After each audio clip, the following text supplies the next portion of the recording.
Hello and welcome HCA students to the fall 2016 semester. My name is Chris Gibbons. I'm the director for the HCA program, and thank you for watching this quick little introduction video. I know that when any of us start something that's new, whether it's a new job or a new educational endeavor, there can be a lot of stress and anxiety and questions. And what I want to do in this video is kind of dispel some of that and hopefully make this a much more stress-free experience as you enter the program. Now, you've obviously have received your packet and you're working through the checklist because one of the first things on the checklist was to watch this video. But let's talk a little bit about some of the big questions I get from students as they enter the program and kind of as the steps as you're taking to register for your first courses and do your online orientation. But before we do that, let's talk a little bit about frequently asked questions about technical requirements for the program. Students often ask me, what kind of computer should I have? Can I do my courses on my phone? All of these things. Can I do it on an iPad? Well, the short answer is, in general, you will have to do most of your coursework on a laptop. That can be either a Mac or PC. But you can do a lot of things on mobile devices, but not everything. So you will need a functioning laptop. One of the things you want to look at is taking an assessment of your laptop. If you're still running Windows XP, you may want to consider upgrade at this point. You want to make sure that your laptop is at least a few years, no more than maybe about 5 years old. The reason for that is if you're going through the semester and let's say you have a hard drive failure on your computer, which has happened to our students, they have all of their work saved on their computer and the computer's a little bit older and just doesn't make it. And they may lose all of their information on their hard drive, or it can be very, very expensive to get that information extracted on a failed hard drive. So take a look at your computer. Make sure it's relatively new. I would say maybe 3, 4, 5 years might be okay if you didn't have a lot of heavy use on it. The last thing you want is some major catastrophe on your computer as you're going through the middle of the semester. You don't need top-end computers.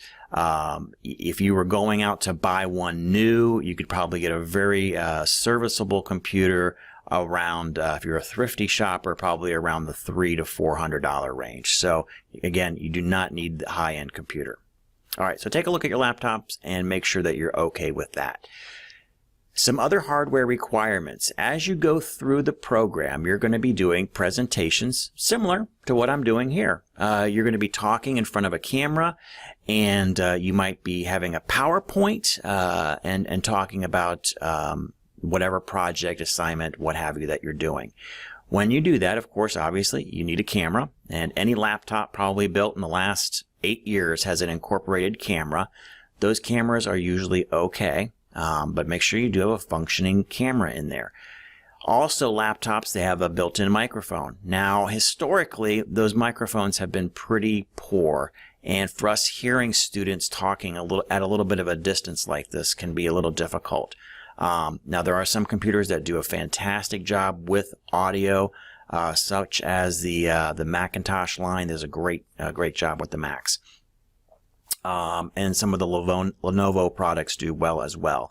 But make sure that you have an assessment on your microphone and your camera. Make sure they're working. My guess is the camera will be okay.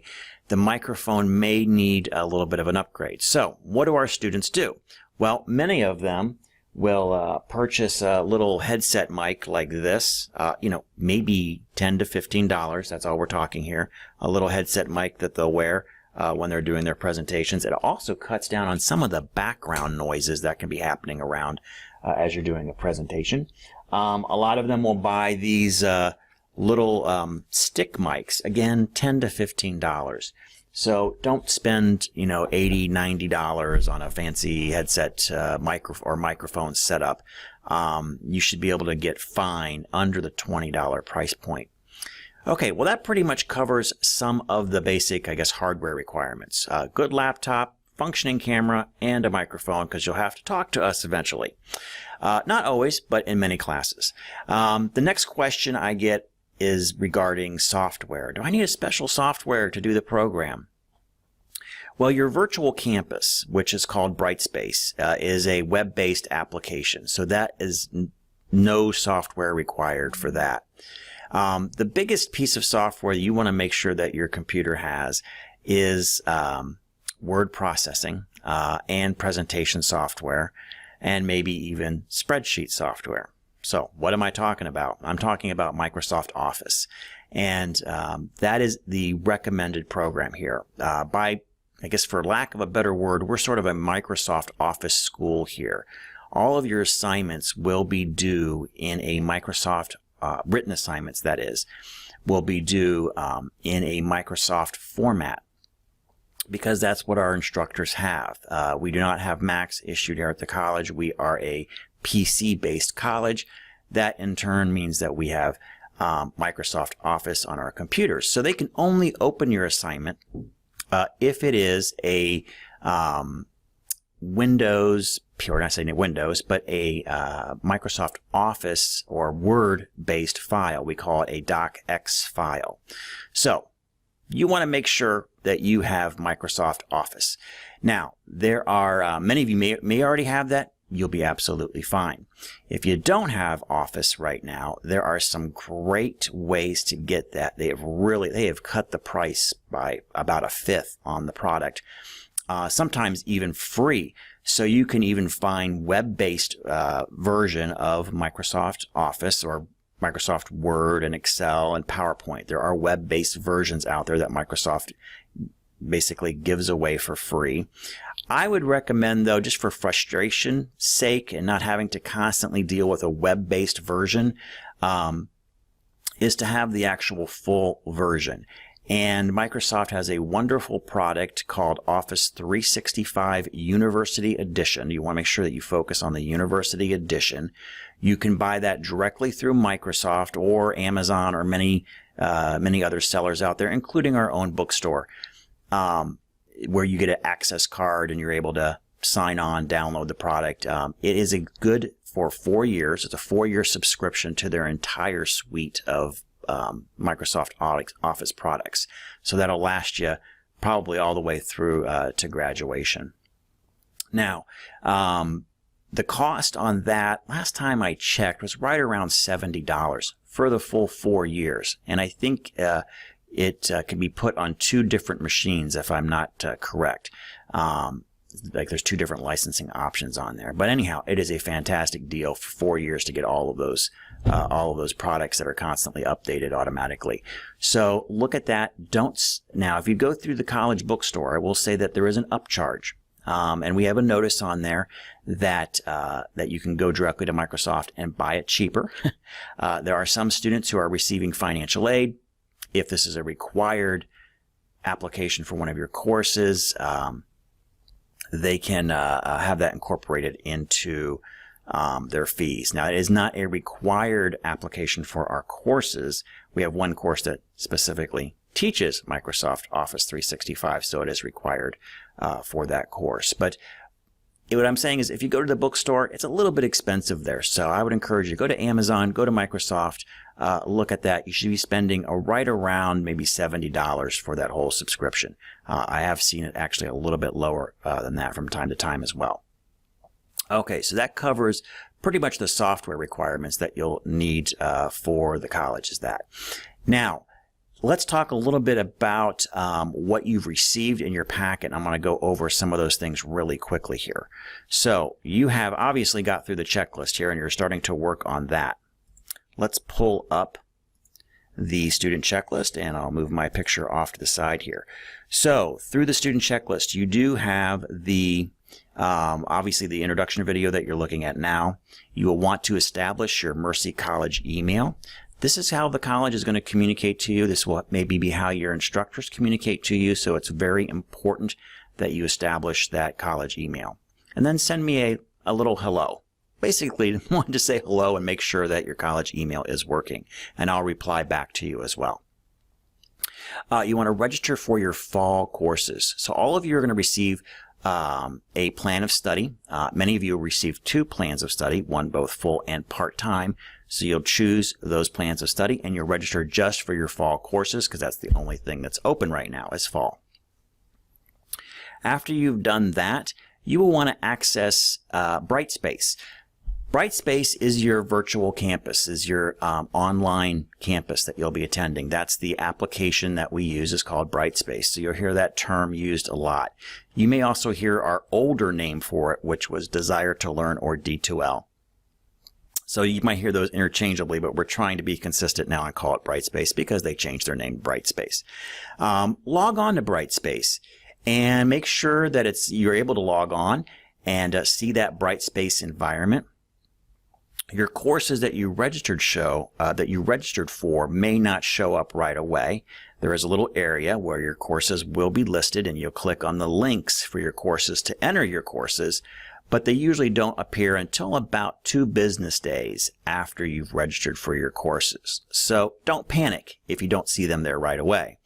Now, as we start to approach the very first day of the semester, which is highlighted in your welcome letter, make sure August 22nd, that'll be the first day of your course, you want to make sure that course link is listed there so you can click into there and check that course content. But go in there, play around a little bit in that Brightspace. Plus, there's going to be some things that you'll need to do, and I'll talk about in just a moment. You'll want to order your textbooks. Now, big question I get from students is that, hey, do I have to order through the college bookstore? Our college bookstore is very good with service and very good about getting the books out to you quickly, but they can be a little bit on the expensive side. So if you're a thrifty shopper, you can usually find our textbooks cheaper somewhere else, like Amazon, for example, which is I use a lot. So take a look at other sources for ordering your books. Just be careful that you're using a reputable bookseller. We have had students who have ordered, let's say, through eBay. That's the worst. So if you ordered through eBay, they promised they were going to ship you the book in time, and of course they don't ship it in time, and the course is already half done, and you don't have your textbook, and not a good situation. So buyer beware, be careful of where you're buying your textbooks from. Now, one of the things you will want to do, though, if you decide not to buy from the college bookstore, is to make sure that you go to that bookstore, you'll look for the course that you're taking, you'll see what are the required texts for that course, and you'll want to make note of the ISBN number and the edition. Now, usually the ISBN number is going to be that specific edition, but just make sure, double check, because the last thing you want to do is like, hey, I found a great deal on a book, but it was 2 editions behind. So make sure you're using that ISBN number to make sure that you have the right edition of the textbook if you are buying it from a source outside of the college. Okay, so that concludes a little bit about the textbook orders there. Make sure you have your textbooks ready for the first day of class, especially for those courses that are running in the first 8 weeks. As you may have figured out, we have courses that run in the first 8 weeks of the semester and courses that run in the second 8 weeks. That's not so critical. You still have a couple of months to get those textbooks in that are running in the second 8 weeks. But those first 8-week courses, you need to have your textbook ready.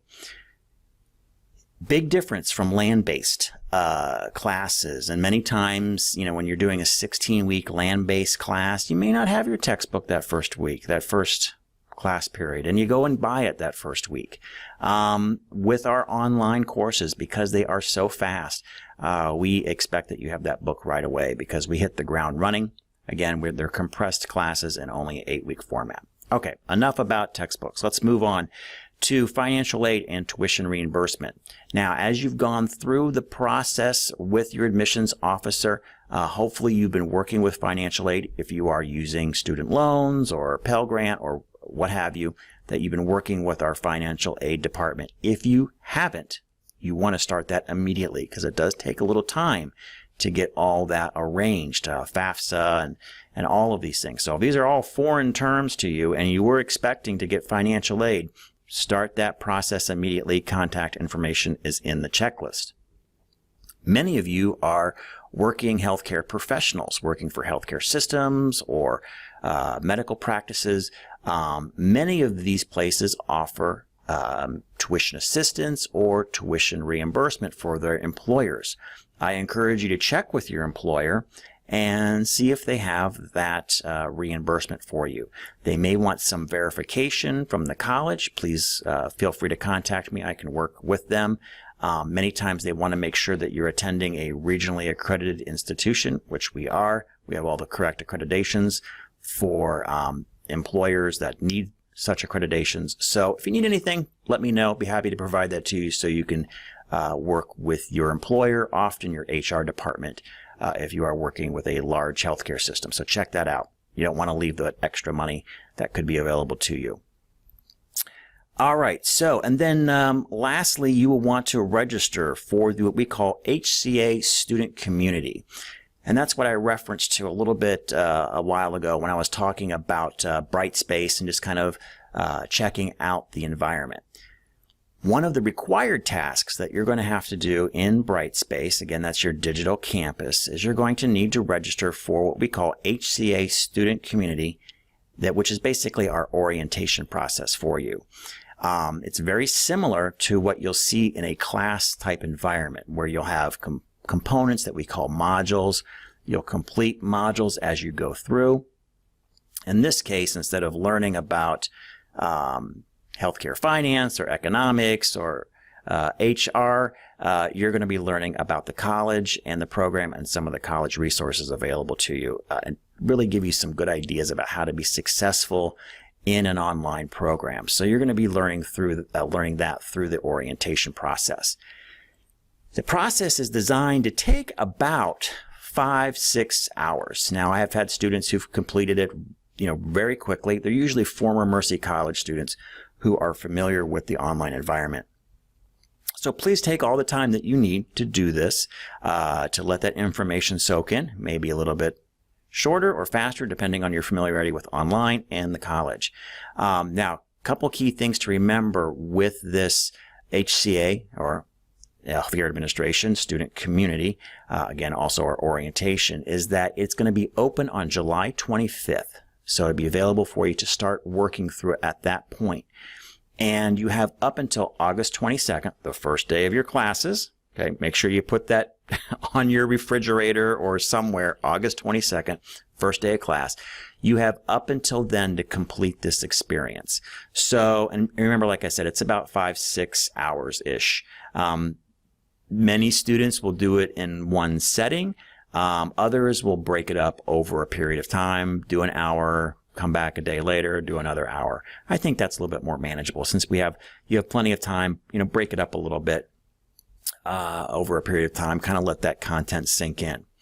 The nice thing about the HCA student community is once you go through it, let's say it's 6 weeks from now, 8 weeks from now, you're running through a course and you remember, oh yeah, they talked about library resources and how to find research articles when I was going through that orientation process, but I don't remember all the details on how to do that. Well, you can go back into that HCA student community and look at those resources. Plus, we'll be updating it with other resources as we kind of go through, as you go through the program. So it's your repository for tutorials, help, information, etc. So in addition to being your orientation process, so you can always go back into it.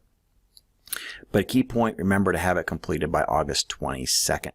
As you go through it, there is one process that you're going to have a little certificate generated. You'll want to keep that certificate. It's a PDF. Keep it on your desktop because you will be asked to hand that in your first course, which will be HCA 214 in your first 8 weeks. So I'll be teaching that course, so I'll be asking for that certificate, kind of proof of completion that you've done that. All right, so that concludes talking a little bit about the checklist. Let me quickly touch upon some of the instruction guides that you'll find within your packet. These will tie into the tasks that are on your checklist. So you've noticed you got how to walk through. We have a walkthrough on how to do your email. Also for course registration. Remember, you want to jump in, register for those courses right away for just fall only. If you have any difficulties when registering, please let me know. You'll want to purchase your books if you're going through our bookstore, or if you're simply looking up the books that you need to buy them somewhere else, but make sure you get going on that. You'll want to then log into your Brightspace. That's your digital campus. Check it out, see how it works, and then once you've logged into your Brightspace account, then you will want to sign up for the HCA student community, which is done within that digital campus area. So it's not done through your normal course registration. You do register, or you, I guess, sign up or gain access to that content once you are within the digital campus, which we call Brightspace. And then we do have some other information that'll be in there. You see that the largest packet in there is gives you little quick tips and techniques as far as your actual course, how to submit to the Dropbox, how to the basics of how to do a quiz and how to do a discussion. So those are little quick sheets that are in there for you. Now we're going to learn a lot more about that process as you go through the orientation. So no, there's going to be some extra kind of practice and rehearsal. The whole purpose of that orientation, again, we call it HCA Student Community, is to make you feel comfortable with the online education process. So when your first day of classes start, which is when? August 22nd, you're right, then you are comfortable with the online environment, you're comfortable with online learning, so you're just worried about the actual learning that you'll be doing in the class, reading your assignments, doing your presentations, or what have you, or doing your quizzes that you'll have throughout the program. So you're just worried about the content and not the technology. We want to make sure you feel fully comfortable with that before starting. And also we'll make sure that you feel fully comfortable that if you need help, you know where to reach. If you need the Writing Center, you know where to go. If you need counseling services, you need to know where to go. And all that will be covered through that HCA student community starting when? Starting July 25th is when it will be open, and you must complete it by, last time I'll say this, August 22nd, which is the first day of your classes. Now, one of the reasons that you want to be very important about that date on August 22nd is to make sure that you sign in to your courses that are starting that week. A lot of times instructors will have an assignment that may be due on Wednesday. So once you take a look at the class, you see the flow of how assignments are due, then you can kind of know when you have to log in for sure. But it's usually advisable to log in at least every 48 hours into your course to see if there's any updates. But especially on the first day that the course opens, jump in there, see what's going on. Last thing you want to do is think, oh, I've got till Thursday, I can sign on and complete all my assignments. And you already realize, oh my gosh, I had to have something in on Wednesday, I'm already late. So do jump into your courses on that very first day, if not early Tuesday morning. If you're working all day on Monday, you want to jump in there, I say at least early on Tuesday morning. Okay, well that kind of concludes a little bit about this welcome introduction here. Again, if you have any difficulty in this process, feel free to contact me. My business card is in your packets. Again, my name is Chris Gibbons. I'm the director of the program. So I'm here with you all the way through to graduation. You will have somebody else join you kind of as your success team, and that will be your academic advisor. So we currently are looking for an academic advisor for the HCA program. So I hope very soon to introduce that person to you, and we will work as your success team all the way through to get you to graduation and even beyond. All right. Well, thank you very much for watching our little introduction video. And again, welcome to the program. And as always, thank you for watching.